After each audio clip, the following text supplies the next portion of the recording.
Firefighters decided to lie on an official report and said they searched for 2 black children and never did. Never did. But the firefighters, they weren't fired for manipulating an official document, lying about their duty and oath to protect and rescue. Let's put up the picture of the family, okay? You see the 2 black children? They're dead. They're dead. The firefighters, 2 of them lied on the same report and said, oh, we did everything we could. We went inside, we did a sweep of the apartment. They did nothing, not a damn thing. Guess what? They are being protected, but I'm going to expose every single one of them. Keep that picture up. You're looking at Crystal Cooper. She's in the center. She's grieving the loss of her 2 sons, Ziara Mitchell and Lamar Mitchell, 12 and 9 respectively, dead. A Michigan mother is now demanding answers and accountability after 2 firefighters gave an all clear. Now that's important to note. All clear means nobody else should come here to help. They gave an all clear during a house fire that left both of her sons dead. Flint is where this happened. Flint Fire Chief Raymond Barton found that Sergeant Daniel Snagoki and Michael Zlotek completed false reports about what occurred on that Memorial Day weekend fire. He said it. He said, yeah, these guys lied. He did something else. They claimed to have searched for the children on the 2nd floor, where the bodies of both of them, the 12-year-old and 9-year-old, were discovered by 2 other firefighters 6 minutes later. Now, keep in mind the variables so far. The fire chief says, yeah, they lied on an official report. What is that? That's violation of oath of office. That is a crime. That's a criminal act. You can actually be charged with a felony. 2 other firefighters ended up finding the dead bodies a crucial 6 minutes afterwards, after those firefighters, initial ones, lied. There's more. The chief recommended that the 2 lying firefighters, who happened to be white, be fired. He said they gotta go. But one was allowed to resign because somebody decided to override the chief.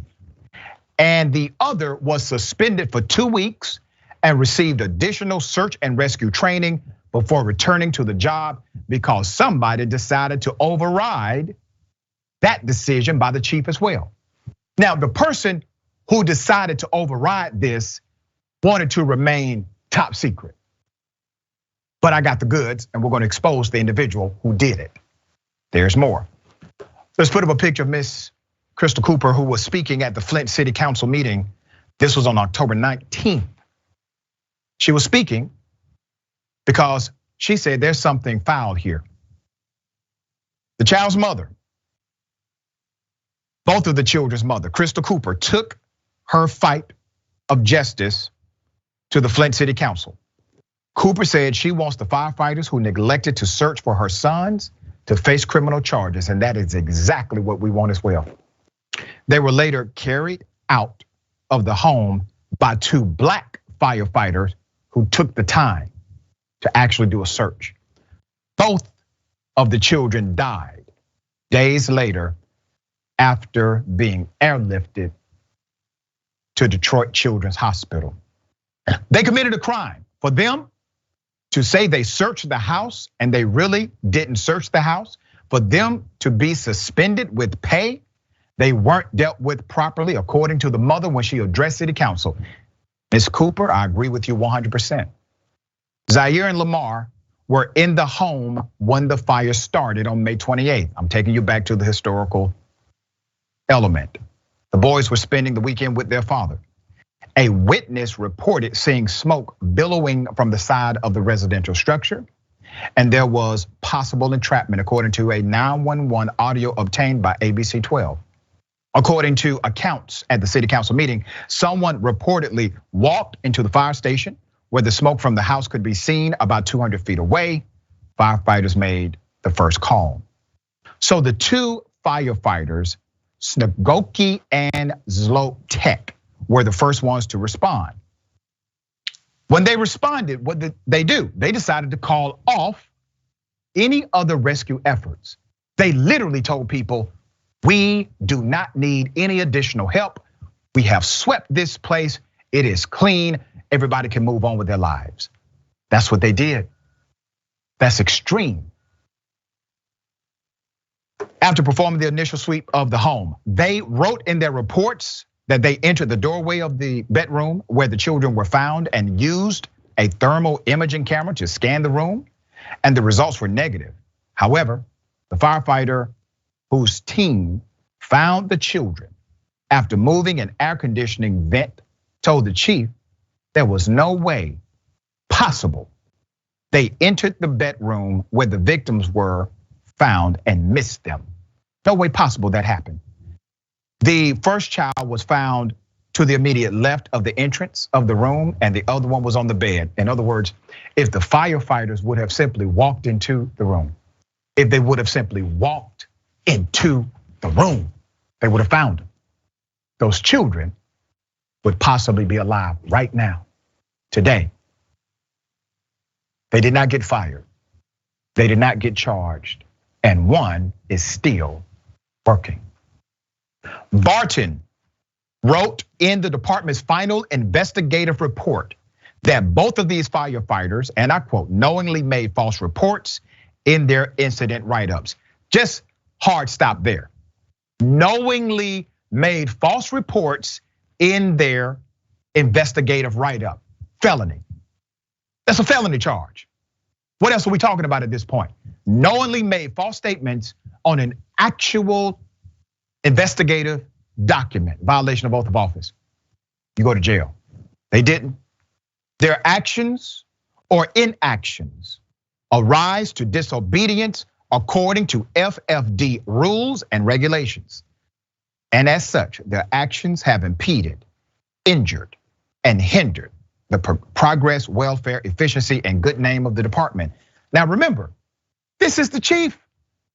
The chief is giving you all the goods you need to effect an arrest. The chief of the fire department is not able to arrest. They can investigate, they can make a decision, make a conclusion, they can forward it even to a prosecutor, but he cannot arrest.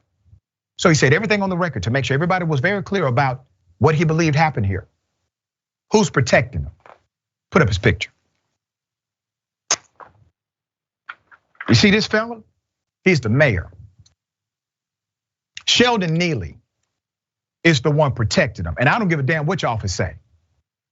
You're the one who decided to override the decision because based on your own city charter, you're the only one that can override a decision by the city manager. Now you can play like we're boo-boo the fool if you want to. Some Flint council members and community members also believe that the mayor that you're looking at, Sheldon Neely, overrode the chief's recommendation to terminate the firefighters, and that he has also conspired with the city attorney to keep his involvement secret. There's another man named Eric Mays, a city councilman who has called out the mayor specifically. Now, Eric Mays, he's not one to toy with. He's a real one. Some people do not like his style. I happen to love it. Council members drilled Flint Human Resources Director Eddie Smith about why the city did not terminate the firefighters. What did Smith say? Smith told the council that the final decision was made before the personnel files made it to his desk. What? The final decision was made before the personnel files hit his desk. Who has the power to do that? Only the mayor does, nobody else. There's more. Councilman Eric Mays, the man you just saw, said the mayor was the only one who could have given the order.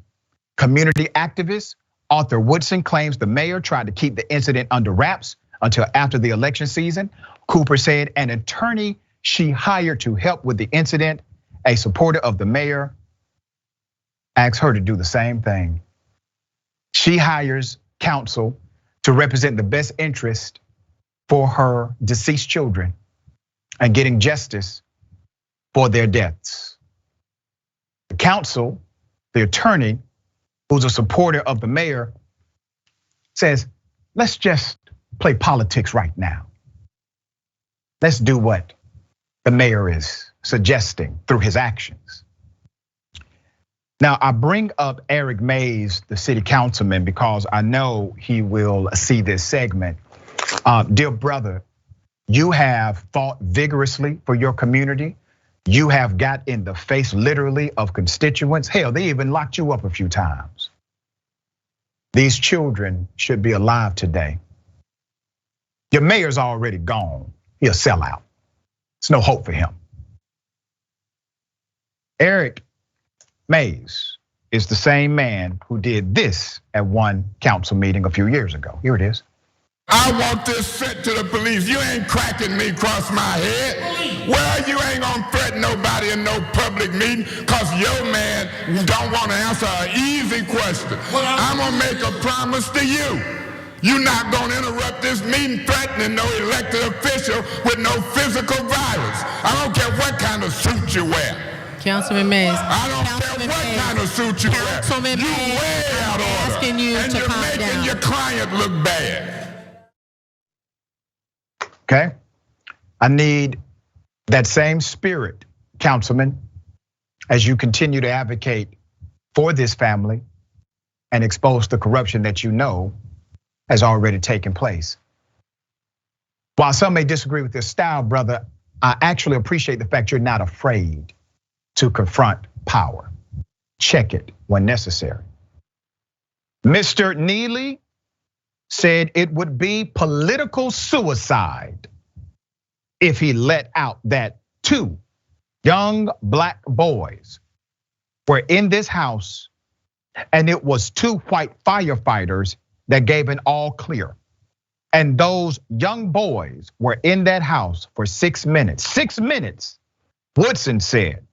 Councilwoman Tanya Burns claims, and I quote, the mayor and his people went after the boy's family on social media because the home did not have smoke detectors. Think about this. Instead of holding the public officials, the firefighters accountable, they decided to protect them and go after the grieving family because there was no operating fire detector. Flint council members have now voted unanimously to launch an independent investigation into the fire and the lack of disciplinary actions against these firefighters. There you have it. All right, we're going to continue to follow the story, bring you updates as they come. Trey, what are your thoughts here? I mean, I'm not gonna make fun of this or anything. You know, those 2 little boys are right around the same age as my 2 sons. I can't imagine anything worse or more tragic. It's very sad. I guess the main thing that I thought when reading about this was like, oh man, not the fire department too now. Yeah. You know, like it's always something new with a different police department every week. And you sort of like, I know they have a big like rivalry, but the cops and the firefighters are on 2 sides of the same coin. They both work for the city, serve the public. And you have not typically seen many songs like F the fire department, or if you saw a fire department hat or a bumper sticker on, you wouldn't think to yourself, well, I've got to avoid that guy at a party. You know what I mean? Like we haven't had the same sort of association with the fire department. And then seeing this, I was like, please don't let that start happening too. Like I can't have, you know, just the general public trust in the institution of the, you know, public fire department also start to erode in the current society that we live in. You know what I mean? Like I hope this is just an isolated incident because I ain't trying to see the fire department go the way of the cops. Well, we'll see. We've had multiple stories here where fire department officials were involved in just as much egregious activity as some police officers. Definitely not as extreme as far as numbers, but it exists. There's a coalition there of some sort.